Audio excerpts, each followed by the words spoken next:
Hello everyone, good morning. কেমন আছো তোমরা সবাই? তো আজকে সানডে। তো সানডে তো কী হয়েছে, ছুটির দিন তো নয়, তাও আজকে আমাদেরকে অফিস করতে হচ্ছে। কাজে একটু চাপ আছে, তো অফিস করতে হচ্ছে। তাই চলো আজকে একটু ব্রেকফাস্ট আমি ভালোই খাই, কারণ রোজ স্মুদি বা ছাতুর শরবত এইসবই খাই, কিন্তু সানডেতে আমি একটু ব্রেকফাস্টটা ভালো খাই। তো চলো কি বানাই দেখি, তোমাদের সাথেও শেয়ার করছি।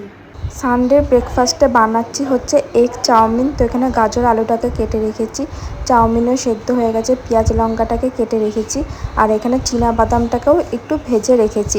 তো এই যে ডিমটাকে ভাজা ভাজা করছি। তো আমার না সাদা চাউমিনই খেতে বেশি ভাল লাগে, কিন্তু আজকে ইচ্ছা হলো একটু হলুদ চাউমিন খাবো।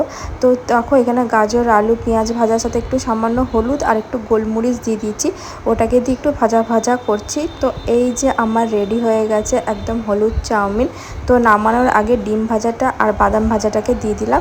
তাহলে চলো, এগ চাউমিন তো রেডি হয়ে গেছে। এই যে আমার এগ চাউমিনটা দেখতে কিন্তু খুব ভালো হয়েছে, আর খেতে কিন্তু খুব ভালো হয়েছিল।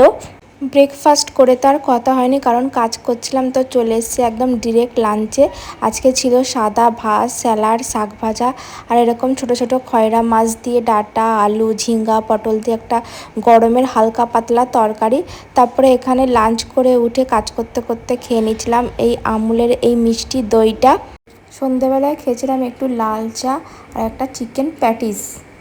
তো রাতের ডিনারে ছিল একদম গরমকালের সেরা খাবার, পান্তা ভাত, এখানে মুসুর ডালের বড়া, পেঁয়াজ আর ডিম ভাজা। তাহলে চলো টাটা বাই, আবার দেখাবে অন্য মিলি ব্লগে তোমাদের সাথে।